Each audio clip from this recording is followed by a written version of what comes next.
私の型花月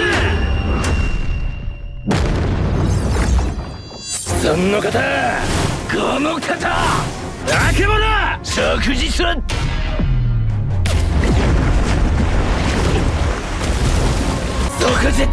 あけぼの影二の方月光なんつ光だ死の型赤日とんでもねえ Master and student dynamic. It's the bread and butter of shonen anime. Usually it's wholesome, but sometimes anime decides to take that wholesome dynamic, deep fry it in childhood trauma, and serve it up with a side of budget-destroying animation. So today we're looking at those moments when the senpai didn't just notice you, they tried to hospitalize you. Grab your notebooks, class is in session.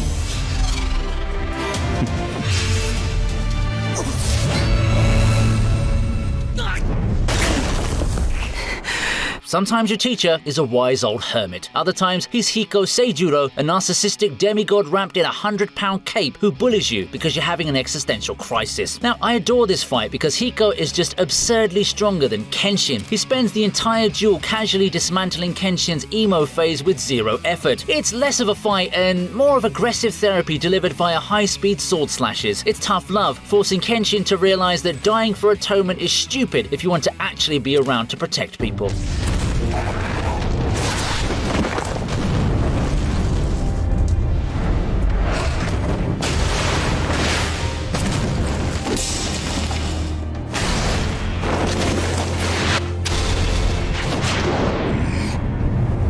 Kara ni nante narane yo.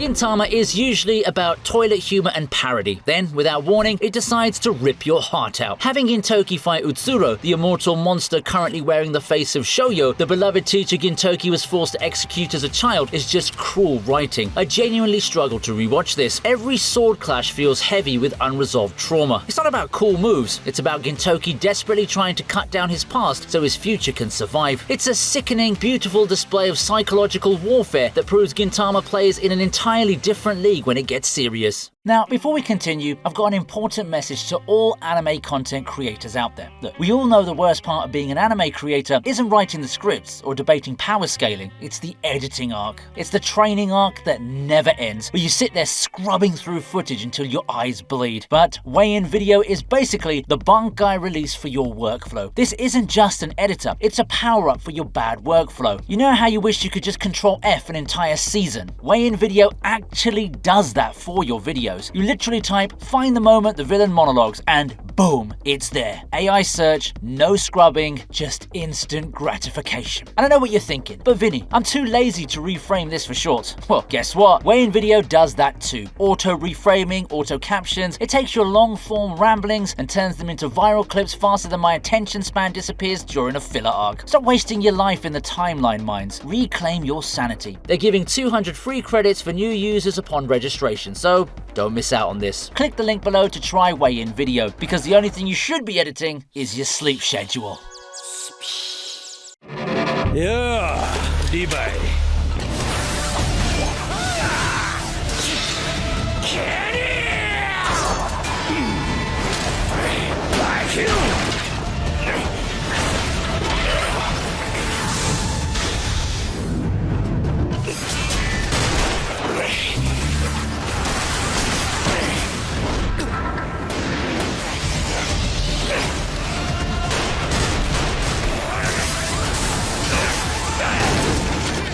いうと見つけた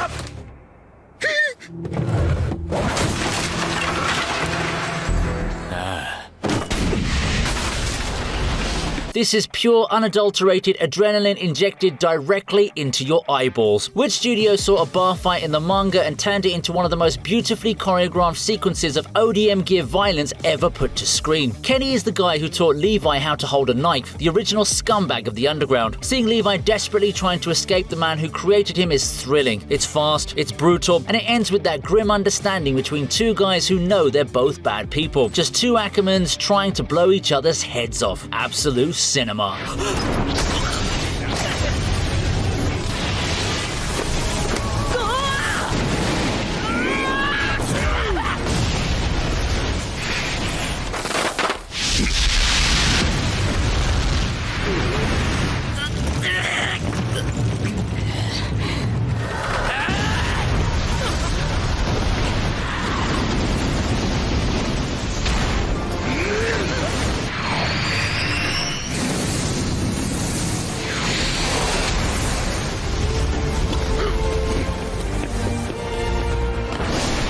Remember when My Hero was just about kids hitting things really hard in a high school gym? Yeah, good times. This final exam is peak early MHA. All Might steps into the villain role with terrifying enthusiasm, basically acting like a gigantic, grinning natural disaster. He's not holding back, and the sheer pressure he emits is suffocating. I love that it forces Deku to stop fanboying and Bakugo to stop trying to solo the universe. They get absolutely ragdolled until they figure out that their combined baggage is the only way to pass the test. Adapt or get crushed by the symbol of peace. 元に戻りやがれ飛行爆裂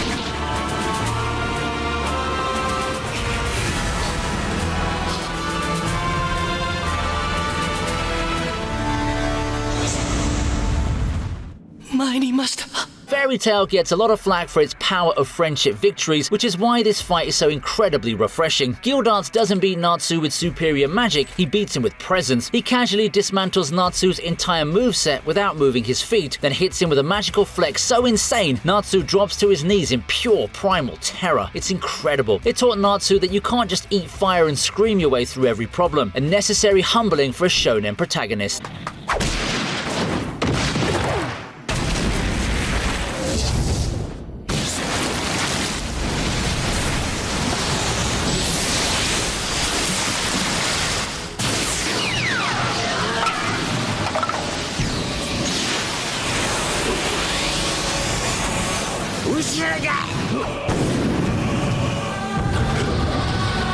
Senpou Kebari Senbon!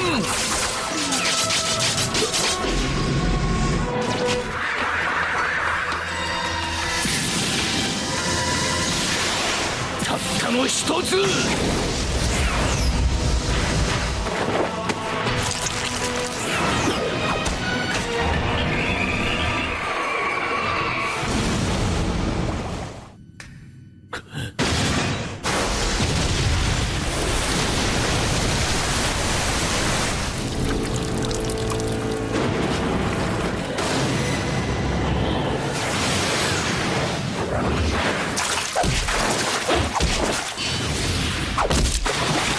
I remember watching this weekly, praying that Pervy Sage had one more trick up his sleeve, but the moment the rain started falling in the Amegakure, you knew it was over. Jiraiya, facing the twisted results of his own teachings, realized his final lesson had to be to die so Naruto could find the answer to peace. It's a gut punch that still hurts a decade later. God, man, I need a moment.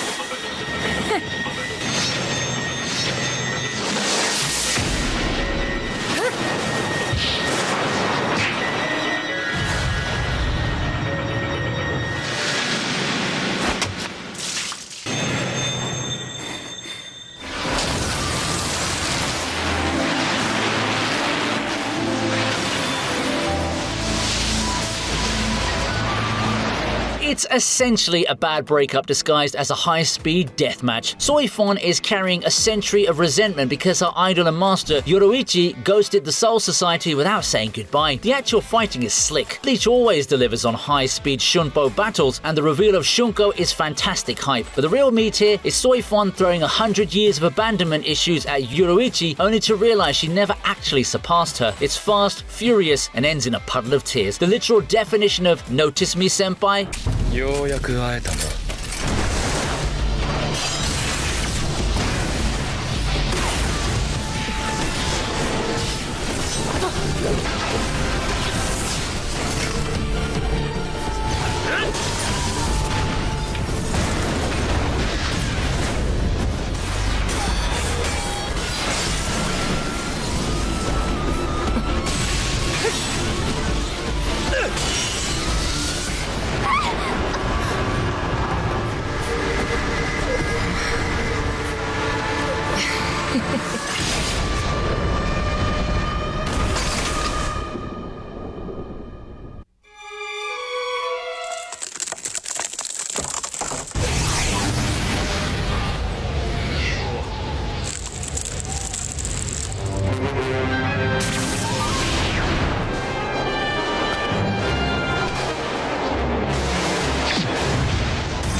This is recent, but holy crap, it's an instant classic. We waited 20 years to see Garp get serious, and he opens by dropping a galaxy impact that looks less like a punch and more like a tactical nuke. But it's Kuzan having to fight his old mentor that sells it. They're trading Haki-infused punches that shatter an island while having a philosophical debate about justice. Seeing the usually lazy Aokiji stepping up to match the legendary hero of the Marines is just peak One Piece melodrama. 以上です先生。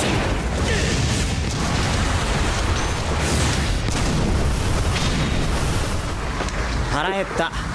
飯だ飯。 The fight that launched 1,000 reaction mashup videos. I mean, this is barely a fight. It's an animation showcase for Madhouse to flex on the entire industry. Genos is using every incinerator cannon in his arsenal, turning the landscape into molten glass. The music is going crazy, and Saitama looks like he's deciding what to have for dinner. The ending, with that death punch stopping an inch from Genos' face, is the ultimate demonstration of the power gap. It's hilarious, visually stunning, and perfectly encapsulates the tragedy of being Genos.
Next up, the fight between Kafka and Hoshina. Now, if you've already read the manga and are aware of how beautiful its art is, well, guess what? The anime does not disappoint. Kafka in his kaiju form is cornered by Hoshina, who overwhelms him with his impressive swordsmanship. After a lot of struggle, he was able to escape. Hoshina's lightning-fast speed was so legit that Kafka wasn't able to keep up with him, even in his kaiju form. I mean, I don't blame him. Even the animators made sure we couldn't. The anime really stayed true to the manga's stunning artistry, and we love it.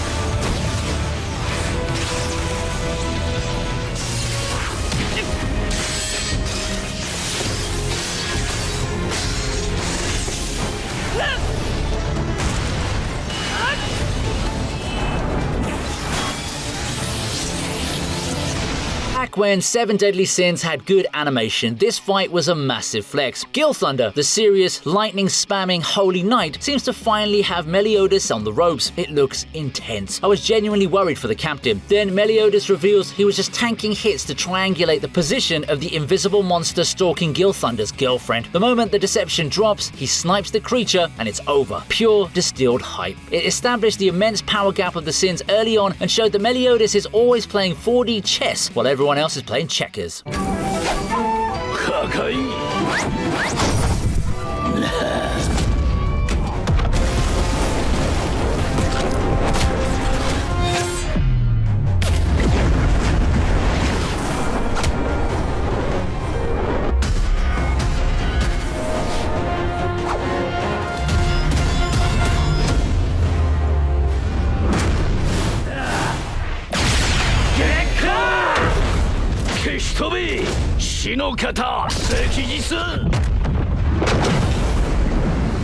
Fire Force has some of the most inventive fight choreography and sound design in modern anime, and this confrontation is a masterclass in style. Benimaru, the strongest soldier, has to face the doppelganger of his harsh, abusive master Hibachi. It's a visually stunning clash of traditional Japanese martial arts mixed with explosive fire powers, but it's the emotional beat where Benimaru finally uses his master's technique, acknowledging the man he hated, to put his spirit to rest that lands. It's gorgeous, loud, and incredibly satisfying to watch. The bass drops on the impacts alone are worth the price of admission.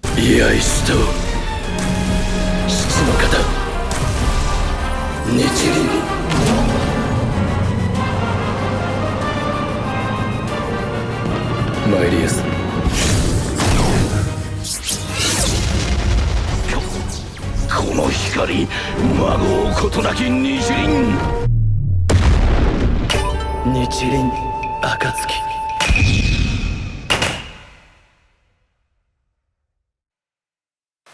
全身全霊のこいつが神門紅丸の火消しか。